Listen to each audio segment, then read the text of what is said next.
बच्चों, तो आज का हमारा जो पाठ है पौधों को जानना। Yes sir. बच्चों, हम लोग अपने आसपास तरह तरह के पेड़ पौधों को देखते हैं। यदि हम अपने आसपास घर के बाहर निकले, अपने आस पड़ोस में घूमने के लिए जाएं, हमें तरह तरह,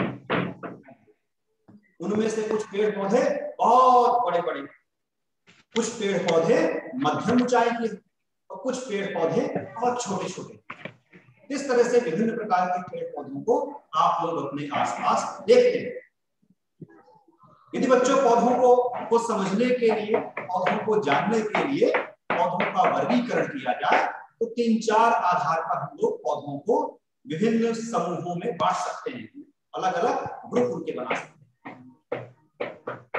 यदि बच्चों पौधों को आकार के आधार पर बांटा जाए कि पौधे बड़े हैं कि छोटे हैं कि मध्यम ऊंचाई के हैं, यदि पौधों को आकार के आधार पर बांटा जाए तो पौधे 3 प्रकार के। कौन कौन से प्रकार हैं पौधों के? 3 प्रकार के। आकार के आधार पर, आकार के आधार पर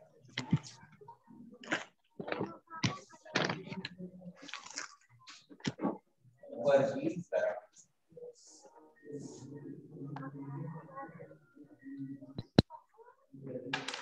तो बच्चों हमारे आसपास ऐसे बहुत से पौधे हैं जिनकी ऊंचाई बहुत कम है, और वह कैसे हैं पौधे? बहुत छोटे छोटे से हैं और उनके तने हरे हैं और मुलायम हैं। तो आप लोग भी ऐसे बहुत सारे पौधे देखे होंगे जिनके तने हरे और मुलायम होते हैं। वह एक निश्चित ऊंचाई तक ही बढ़ते हैं, उससे ज्यादा नहीं बढ़ते हैं। जैसे गेहूं का पौधा हो गया, जौ का पौधा हो गया, पालक हो गई, मेथी हो गई या भथुआ हो गया। यदि इन पौधों को हम कई सालों तक लगाए रखें, आप यदि कल्पना करें कि पालक का पौधा आपका कई साल तक लगा रहे मिट्टी में, तो क्या वो बहुत बड़ा हो जाएगा? आप कहेंगे बिल्कुल नहीं होगा। तो ऐसे पौधे हमारे आसपास बहुत सारे हैं जिनकी ऊंचाई बहुत कम होती है, उनका तना बहुत ही मुलायम होता है और हरा होता है, उसके तने को हम बिल्कुल आसानी से तोड़ सकते हैं। जिनका तना हरा होता है और मुलायम होता है, जो आसानी से तोड़ा जा सकता है, ऐसे पौधों को हम लोग साख पौधे कहते हैं। तो पहला पौधा जो है क्या है? साख। दूसरा क्या है? कुछ पौधे ऐसे होते हैं हमारे आसपास जिनकी ऊंचाई मध्यम होती है और उनका तना भी कैसा होता है? तना उनका कमजोर होता है, लेकिन हरा नहीं होता। वो भी वृक्ष की तरह उनका तना भी भूरा होता है, लेकिन उसको मोड़ा जा सकता है। तो ऐसे पौधे जिनका तना आसानी से मोड़ा जा सके, भूरे रंग का हो, ऊंचाई मध्यम हो, ऐसे पौधों को हम लोग झाड़ी बोलते हैं। तो दूसरा जो प्रकार है क्या है? झाड़ी। और तीसरा जो प्रकार क्या हो गया? तीसरा हो गया हमारा वृक्ष। वृक्ष हम लोग बहुत सारे वृक्षों के नाम जानते हैं। वृक्षों से हमें लकड़ियां मिलती हैं। तो ऐसे पौधे जिनका जो तना है बहुत मोटा सा होता है, जिनसे हमें काष्ठ मिल सकता है, लकड़ी मिलती है। साथ ही इसकी ऊंचाई भी सबसे अधिक होती है, बहुत अधिक होती है। तो ऐसे पौधे जिनका तना मोटा हो, जिनसे हमें लकड़ी प्राप्त हो, और तना भूरा हो, मोटा हो, मजबूत हो, उसको मोड़ा ना जा सके, और ऊंचाई भी साख और झाड़ी की अपेक्षा बहुत ज्यादा होती है, ऐसे पौधों को हम लोग क्या बोलते हैं? वृक्ष बोलते हैं। इस तरह से पौधे 3 प्रकार। पहला क्या हो गया? साख, दूसरा झाड़ी और तीसरा वृक्ष। यदि आपसे कहा जाए इनके 2-2, 4-4 नाम बताइए, सभी लोग इनके नाम बताने में सक्षम होंगे। मैं 1-2 बच्चों से इनके नाम भी पूछ रहा हूँ। हाँ, सबसे पहले सब बच्चे अनमोल, अनुरागी, अनमोल, आवाज सुनाई दे रही है? हेलो, चलिए। संजय विश्वकर्मा, संजय आवाज आ रही है? Yes sir. Hello sir. हाँ संजय बोलेंगे भी। हाँ संजय।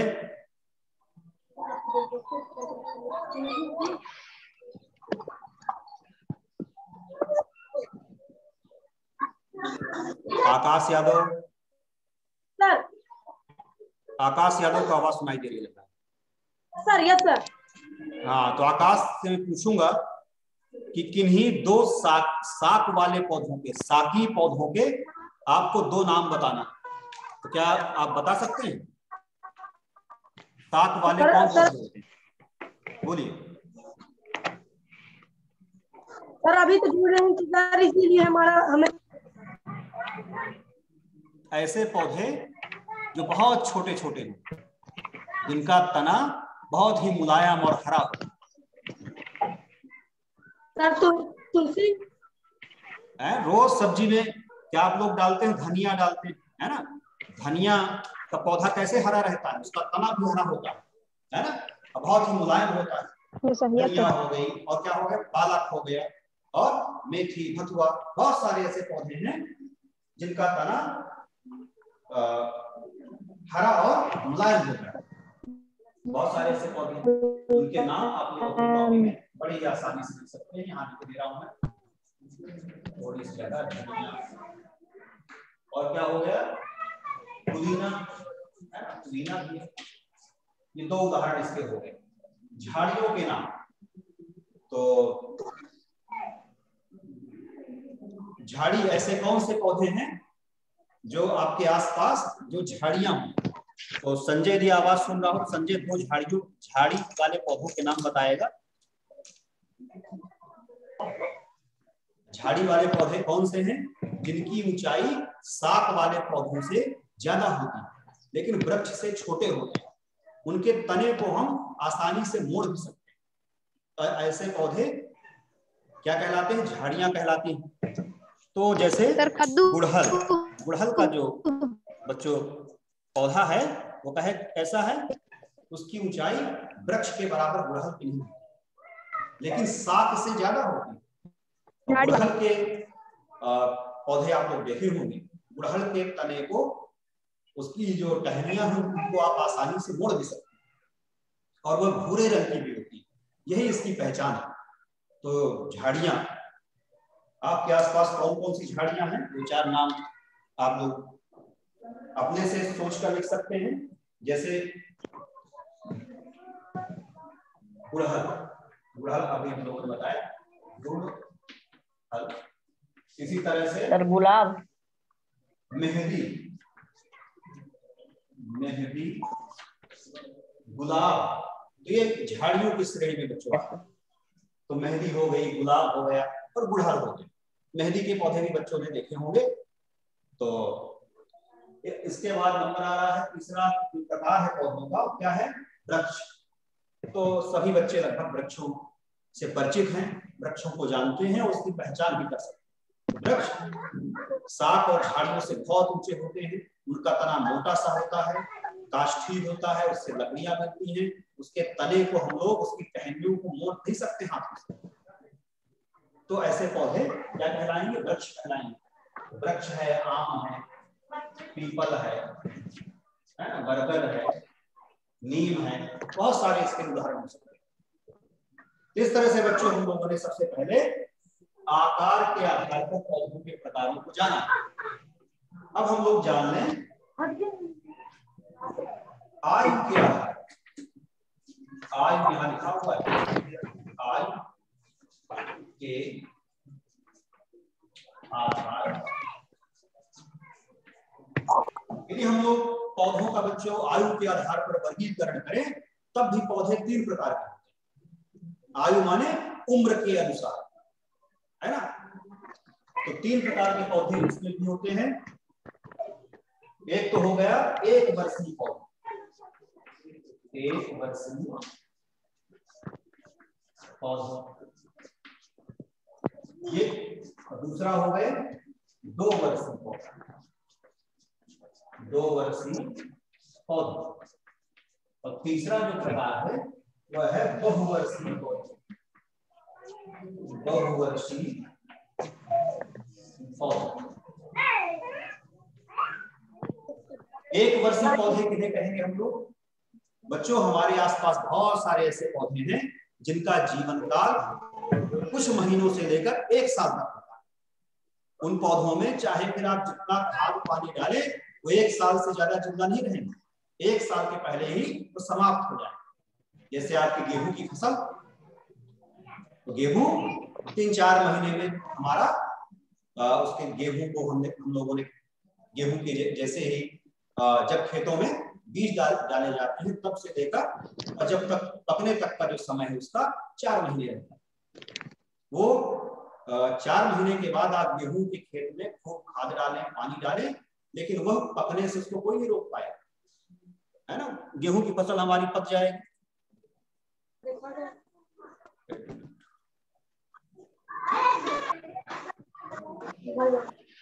तो ऐसे बहुत सारे पौधे हैं बच्चों जिनका जीवन काल कुछ महीने से लेकर 1 साल तक रहता है।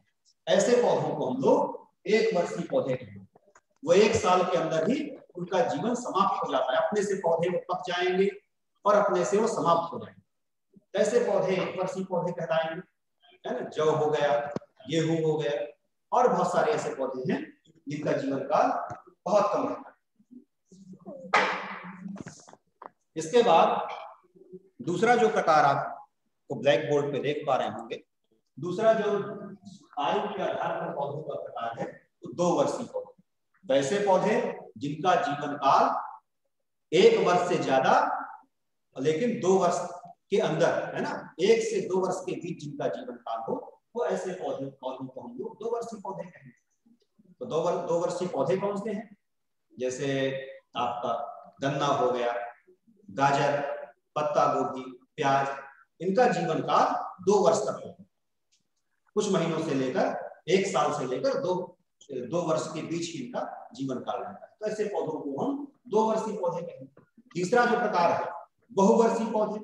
ऐसे पौधे जो बहुत सालों तक जिंदा रहते हैं, जिनका जीवन काल कई सालों तक रहता है, तो ऐसे पौधों को हम लोग बहुवर्षीय पौधे कहेंगे। तो ऐसे बहुत सारे पौधे हैं जिनका जीवन काल कई सालों तक रहता है ना। जैसे पीपल और बरगद है हमारे, जो सैकड़ों साल तक उनका जीवन काल रहता है। इसी तरह आम है, अमरूद है। तो ऐसे पौधे जिनका जीवन काल कई सालों तक रहे, बहुत सालों तक वो जीवित रहे, ऐसे पौधों को हम लोग बहुवर्षीय पौधे कहते हैं। तो यह आयु के आधार पर वर्गीकरण है। 1 वर्षीय पौधे जिनका जीवन काल कुछ महीने से लेकर 1 साल तक रहता है। 2 वर्षीय पौधे जिनका जीवन काल 1 साल से ज्यादा लेकिन 2 वर्ष से कम होता है, 2 वर्षीय पौधे। और बहुवर्षीय पौधे जो कई साल तक जीवित रहे, उन्हें हम लोग बहुवर्षीय पौधे। और इनके उदाहरण आप लोग को बता दिया गया है। आप लोग भी अपने से सर्च करके नए नए पौधों को ढूंढकर अपनी कॉपी में लिखेंगे। तीसरा वर्गीकरण का जो तीसरा आधार है, तीसरे आधार पर जो हम लोग पौधों को बांट सकते हैं वह वास स्थान के आधार पर। किस आधार पर वर्गीकरण कर सकते हैं? वास स्थान के आधार पर। तो वर्गीकरण का जो तीसरा आधार है वह है निवास स्थान के आधार पर, वास स्थान के आधार पर, पौधों के रहने के स्थान के आधार पर। तो पौधों के रहने के स्थान के आधार पर इन पौधों को हम लोग बांटे, तब भी पौधे 3 प्रकार के होते हैं। कुछ पौधे ऐसे होते हैं जो पानी के अंदर ही जीवित रहते हैं, जलोढ़। कुछ पौधे बच्चों पानी के अंदर ही जीवित रहते हैं, तो अपना जो जीवन काल पूर्ण करते हैं जल के अंदर ही पूर्ण करते हैं। तो ऐसे पौधे जो पानी में जीवित रह सकते हैं तो कौन से पौधे कहलाएंगे? जलोद्भिद पौधे कहलाएंगे, है ना। जल में रहने वाले पौधे जैसे क्या है, सिंघाड़ा हो गया, है ना। ठंडी के मौसम में सब बच्चों ने खूब चटनी सिंघाड़ा खाया। और सिंघाड़ा कहाँ पैदा होता है ना, तालाबों में, पानी के अंदर पैदा होता है। इसी प्रकार से दूसरा क्या हो गया, कमल हो गया हमारा, सिंघाड़ा, कमल, इस तरह के पौधे बच्चों जलोद्भिद पौधे कहलाते हैं। इनके इन पौधों में ऐसी विशेषताएं पाई जाती हैं जिससे पानी के अंदर जीवित रह सकते हैं। तो जैसे कमल का हमारा पौधा है, इसके शरीर में विशेषताएं हैं। एक तो इसके तने में हवा भरी हुई है ना, और साथ में इसके पत्तों में एक चिकनी सी एक लेयर, मोम जैसी एक लेयर चढ़ी हुई, जिससे इसके पत्ते पानी पे सड़े नहीं। तो यदि पौधों का वास स्थान के आधार पर वर्गीकरण करें तो जलोद्भिद पौधे जो पानी के अंदर जीवित रह सके, पानी के अंदर ही उनका जीवन काल पूर्ण हो, ऐसे पौधे जलोद्भिद पौधे कहलाएंगे। दूसरा जो पौधों का प्रकार है वो मरूद्भिद पौधे। मरूद्भिद ऐसे पौधे जो मरुस्थल में जीवित रह सके, जहां पानी की कमी है, रेगिस्तानी भागों में जो पौधे सफलतापूर्वक अपना जीवन चक्र पूर्ण कर सकें, ऐसे पौधे मरूद्भिद पौधे कहलाएं। जैसे कि कैक्टस है, नागफनी जो, और भी बहुत सारे कटीली झाड़ियों वाले पौधे हैं जो रेगिस्तानी इलाकों में पाए जाते हैं। खेजड़ी है ना, का एक वहां का प्रमुख पौधा है। तो बच्चों, जो मरूद्भिद पौधे होते हैं उनके शरीर में ऐसी विशेषताएं होती हैं जिससे वो मरुस्थल में जहां पानी की कमी है वहां भी सफलतापूर्वक अपना जीवन चक्र पूर्ण कर लेते हैं।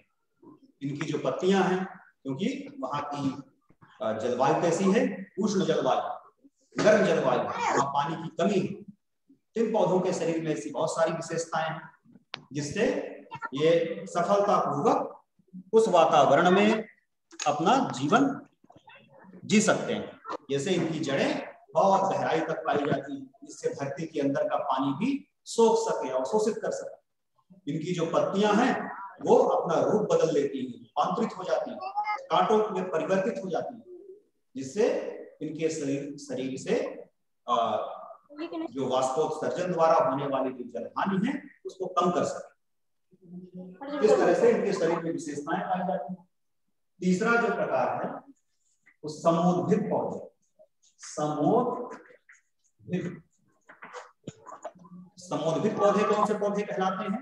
जो सम वातावरण में, सम जलवायु में जीवित रह सकते। जैसे कि आपके आसपास का वातावरण, न तो ज्यादा पानी है और न तो शुष्क वातावरण है कि धरती के अंदर बहुत ज्यादा पानी की कमी भी नहीं है। तो यहाँ पर कैसी जलवायु है? सम जलवायु। तो यहाँ जो पौधे पाए जाते हैं जैसे नीम का, आम का, पीपल का, तो यहाँ के इस क्षेत्र में इस प्रकार के, इस वास स्थान में इस प्रकार के पौधे पाए जाते हैं।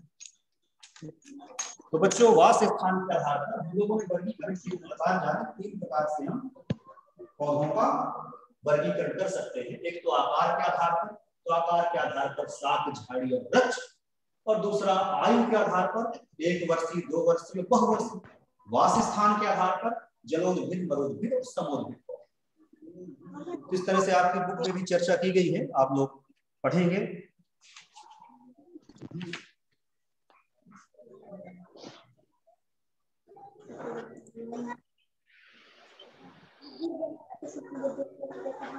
इसके बाद बच्चों हम लोग आगे बढ़ते हैं। टाइम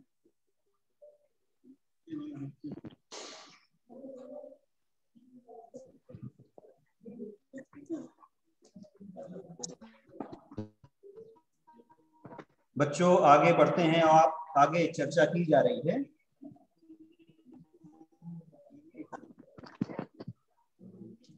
पौधों के विभिन्न भाग एवं कार्य। आगे हम लोग बात करेंगे पौधे के विभिन्न भागों के बारे में और उन भागों के क्या काम है, क्या कार्य है, इस विषय पे हम लोग आगे बात करेंगे। बस 1 मिनट ब्लैक बोर्ड थोड़ा सा साफ कर दिया जाए।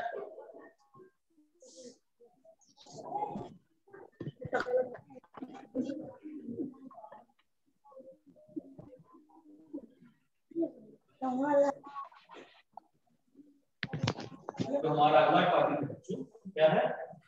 पौधे के विभिन्न भाग और उसके कार्य। पौधे के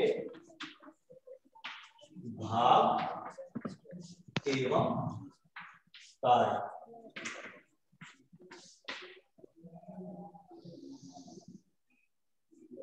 बच्चों, आप लोग पौधे के विभिन्न भागों से पहले से ही परिचित है ना। पूर्व की कक्षाओं में भी आप लोग पौधे का चित्र बनाकर उसके विभिन्न भागों के नामों को जरूर लिखेंगे। तो पौधे के विभिन्न भागों से पहले से परिचित है।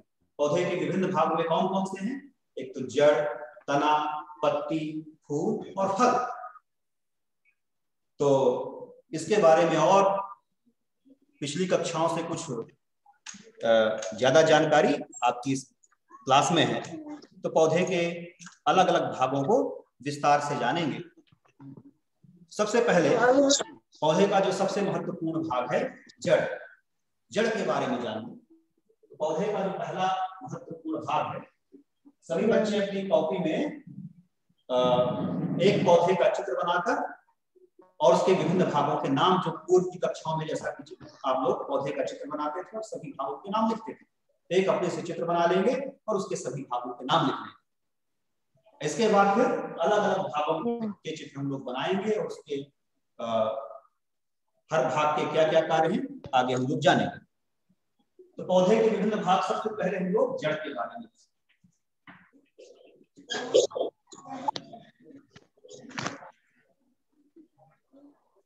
बच्चों, जड़ पौधे, जड़ के बिना पौधे जीवित नहीं रह सकते। और जब पौधे किसी भी पौधों के बीजों को हम लोग मिट्टी में रोपित करते हैं, मिट्टी में बोते हैं, तो सबसे पहले क्या उसमें निकलती है? सबसे पहले उसमें जड़ निकलती है। तो बीजों के अंकुरण के बारे में पूर्व में आप पढ़ चुके हैं, तब भी बता दें, थोड़ा सा चर्चा उसमें भी कर दिया जाए। बीजों का अंकुरण इस कॉर्नर पे दिखाई दे रहा है बच्चों। यदि किसी भी बीज को हम मिट्टी में जब डाल देते हैं तो उससे धागे जैसे संरचना है, ये जड़ ही है। सबसे पहले मिट्टी में बीज को डालने के पश्चात क्या होता है? मिट्टी क्या लिया? बीज ने मिट्टी से क्या लिया? एक तो मिट्टी से उसने नमी ली, ठीक है। जो भी मिट्टी में क्या है, नमी भी है, हवा भी, तो दोनों चीजें उसने मिट्टी से प्राप्त की, वातावरण से हवा, मिट्टी से नमी और सूर्य की गर्मी, क्योंकि अंकुरण के लिए तीनों चीज जरूरी, पानी भी चाहिए, हवा भी चाहिए और तीसरी चीज क्या चाहिए? सूर्य का प्रकाश भी चाहिए, उचित तापमान भी चाहिए। तो सूर्य के प्रकाश से तो सबसे पहले बीज को मिट्टी में रोपित करने के पश्चात उससे जड़ ही निकलती। इसे हम लोग जड़ वाले भाग को क्या कहते हैं? सबसे पहले जो सूत्र निकलता है, धागे जैसी एक संरचना निकलती है, उसे हम लोग बच्चों क्या बोलते हैं? उसे, एक मिनट, कुछ बच्चे और जुड़ रहे हैं, इनको मैं परमिशन एडमिट, ओके। इन्हें हम लोग क्या बोलते हैं? मूलांकुर। इसके पश्चात एक धागे जैसा सूत्र और निकलेगा, इसे हम लोग प्रांकुर बोलते हैं। तो मूलांकुर से ही जड़ बनती है, प्रांकुर जो बड़ा होकर तने का निर्माण करता है। तो जड़ के बारे में हम लोग जान रहे थे। तो जड़ें बच्चों, जैसा आप अपनी बुक में भी देख रहे हैं,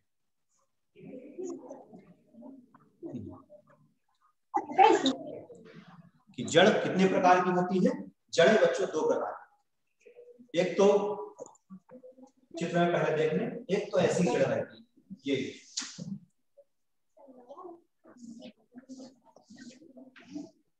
इसे हम लोग मूसला जड़ बोलते हैं। कौन सी जड़? मूसला। और दूसरी जो जड़ का प्रकार है वो रेशेदार जड़। ये कैसी होती है?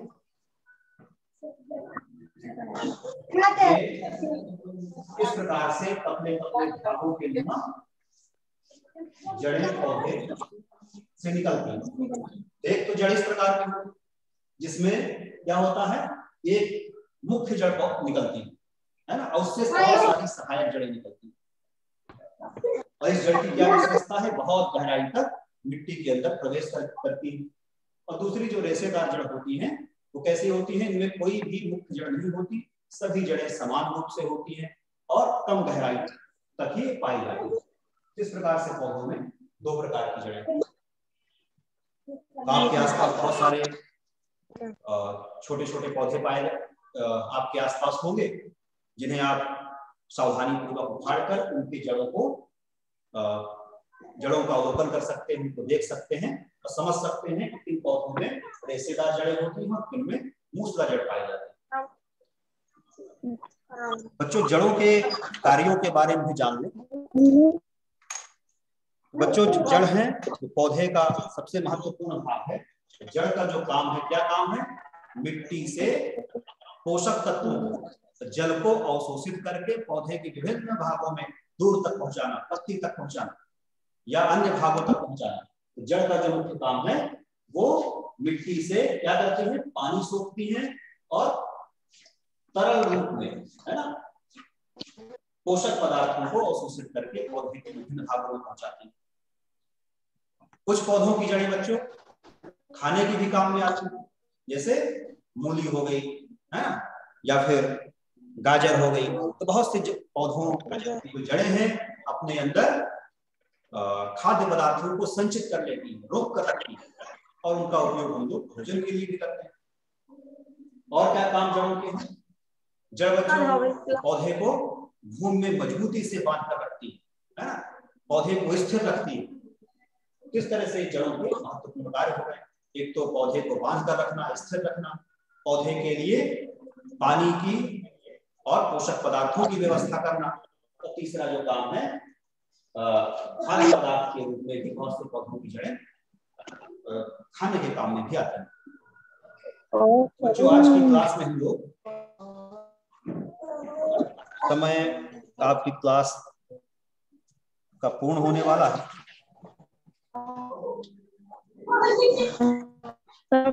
बच्चों आज की क्लास में हम लोग इतना ही पढ़ते हैं।